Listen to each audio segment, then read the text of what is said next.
বাংলাদেশের সঙ্গে বাণিজ্য নিয়ে বড় সিদ্ধান্ত ভারতের। স্থলপথে বাংলাদেশি পণ্যের আমদানিতে একাধিক নিষেধাজ্ঞা জারি করল ভারত।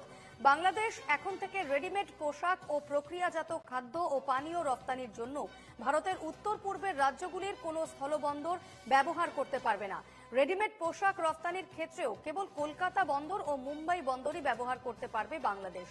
স্থলপথে রেডিমেড পোশাক ভারতে রপ্তানি করতে পারবে না বাংলাদেশ। তবে নেপাল ও ভুটানে পণ্য রপ্তানির ক্ষেত্রে স্থলবন্দরগুলি ব্যবহার করতে পারবে ইউনুসের দেশ।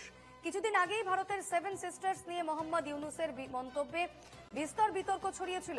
তবে মাছ, এলপিজি, ভোজ্য তেল ও স্টোন চিপ রপ্তানির ক্ষেত্রে কোনো নিষেধাজ্ঞা নেই।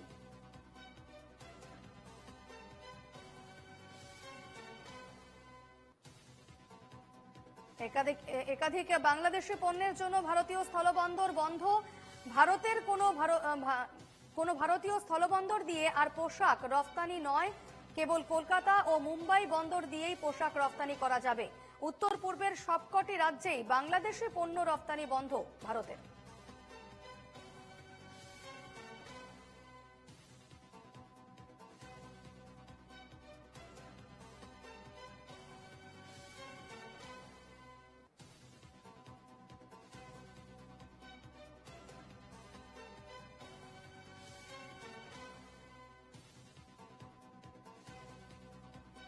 শুধু মাছ, এলপিজি এবং ভোজ্য তেলের ক্ষেত্রে এই ছাড় রয়েছে। তবে কোনো ভারতীয় স্থলবন্দর দিয়ে আর পোশাক রপ্তানি নয়, কেবল কলকাতা ও মুম্বাই বন্দর দিয়েই পোশাক রপ্তানি করা যাবে।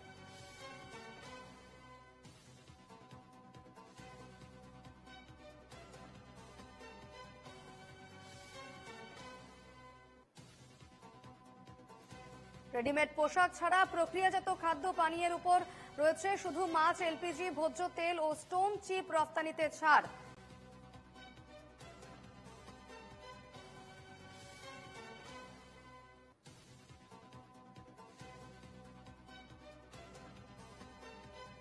উত্তর পূর্বের সবকটি রাজ্যেই বাংলাদেশে পণ্য রপ্তানি বন্ধ ভারতের এবং শুধুমাত্র নেপাল ও ভুটানেই ভারত দিয়ে পণ্য পৌঁছাতে পারবে বাংলাদেশ। রেডিমেড পোশাক ছাড়াও প্রক্রিয়াজাত খাদ্য পানীয় রপ্তানিতেও নিষেধাজ্ঞা ভারতের।